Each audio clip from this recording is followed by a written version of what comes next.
Hablaremos esta noche de la caída de los ángeles. Tenemos distintas opiniones acerca de cómo se produjo este hecho. Los antiguos hebreos en realidad atribuían todo lo que sucedía en cualquier parte, ya sea en la tierra o en el cielo, al Dios único. La evolución de una fuerza diabólica, singular, separada de Dios y que incluso se enfrentó a él, comenzó recién allá por el año 200 antes de Cristo. El Dios hebreo, como lo mismo que la divinidad de la India, Shiva, encerraba la creatividad, pero también la destrucción, en un principio único e indisoluble. El relato más antiguo de ángeles castigados por su rebeldía apareció en el libro apócrifo de los secretos de Enoch. Recién allí aparece el adversario.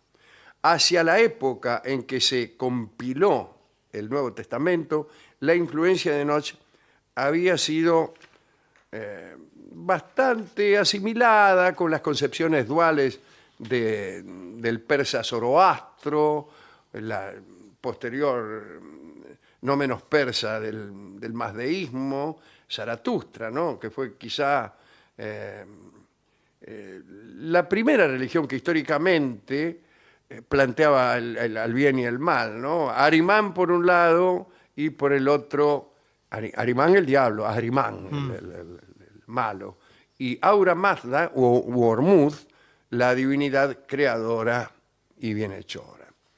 Allí empezaron a aparecer nombres del demonio bajo la influencia persa, ¿no?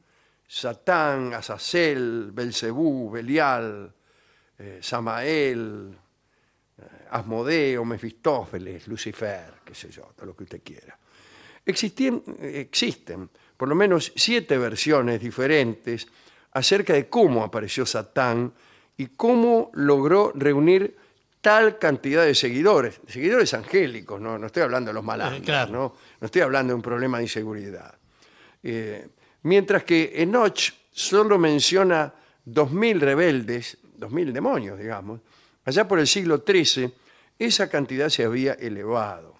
De acuerdo con lo escrito en el obispado de Tusculum, que es una localidad de Italia famosa porque allí tenía una villa Cicerón, en las afueras de Tusculum, en la puerta de Tusculum, como quien dice. Bueno, según el obispado de Tusculum, los rebeldes eran 133.306.668.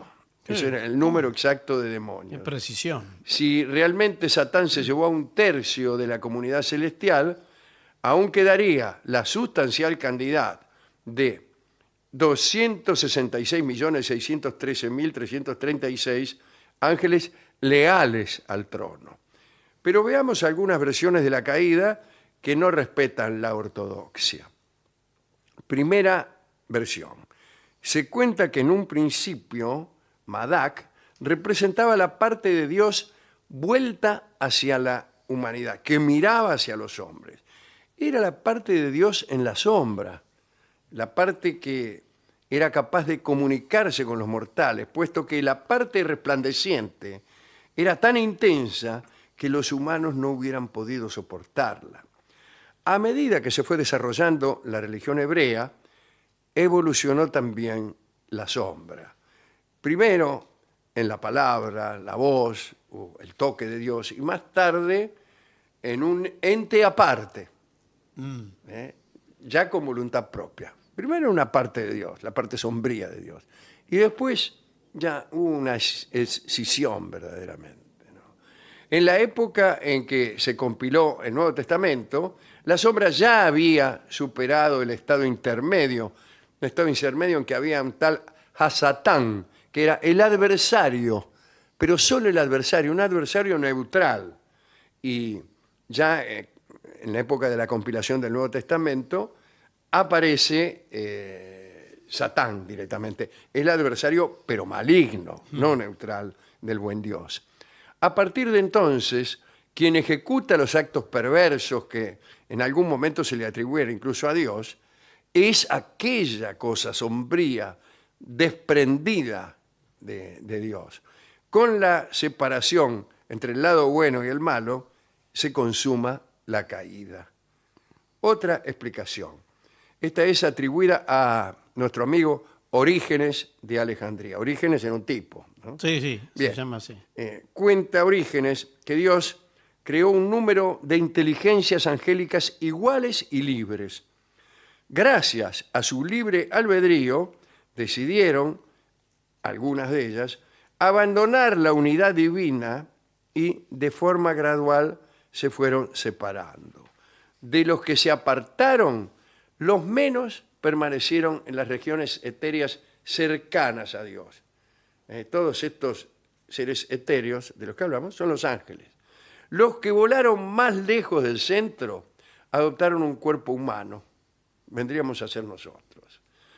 Y los que llegaron todavía más lejos del centro, que fueron a las zonas más lejanas del universo, se convirtieron en demonios.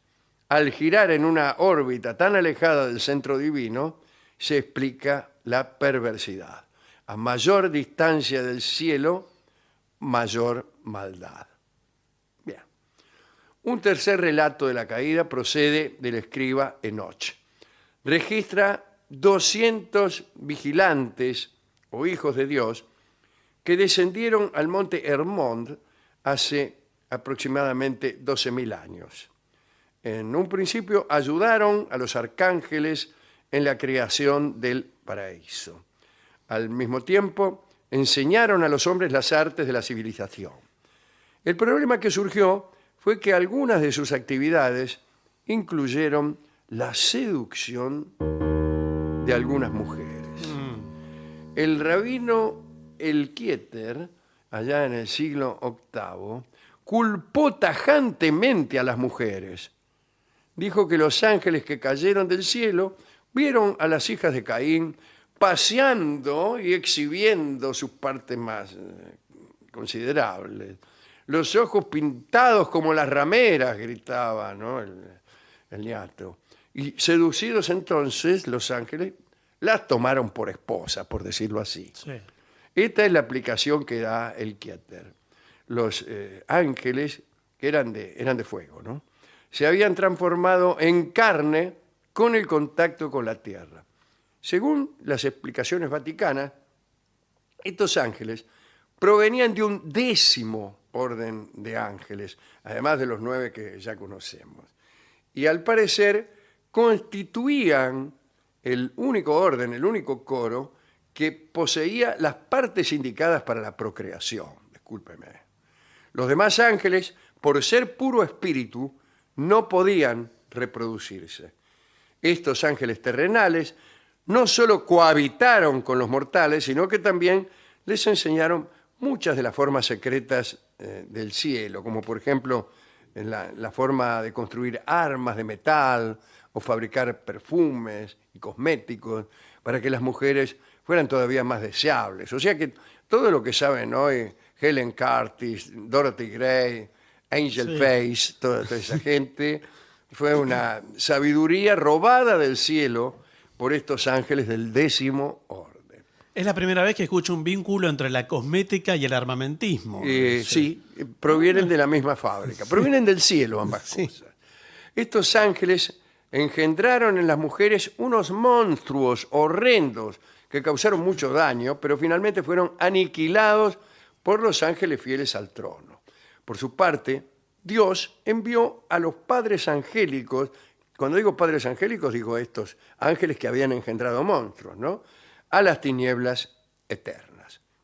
Otra historia acerca de una caída angélica explica que un ángel quiso sentarse en el trono de Dios y Dios lo expulsó del cielo de una patada.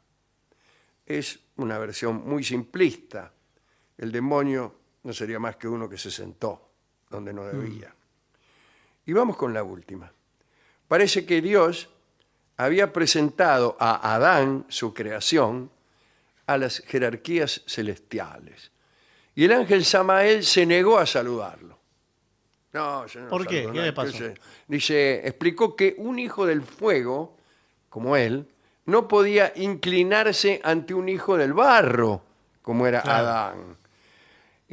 Al escultor divino no le gustó, desde luego, esta negativa, y precipitó a Samael al abismo, pero lo precipitó después de una prueba de ingenio en la que Samael perdió. Existe una versión sufí más interesante. En ella se ve a Samael como el ángel que más amaba a Dios.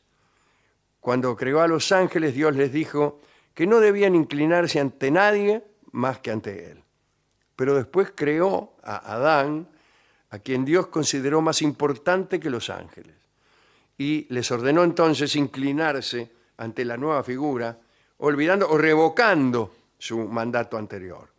Y Samael se negó.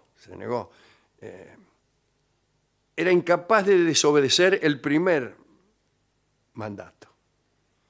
Y Dios no comprendió el dilema de Samael y lo expulsó del cielo por un malentendido. Solo por entender que los mandatos de Dios son irrevocables, en fin. Para Samael, el sufrimiento mayor del infierno fue la ausencia del bien amado. Y para la tradición sufí, el infierno constituye la terrible soledad de la separación del amor. En esta historia, Samael aborrece al hombre como el nuevo objeto del amor de Dios, como la criatura que lo ha sustituido.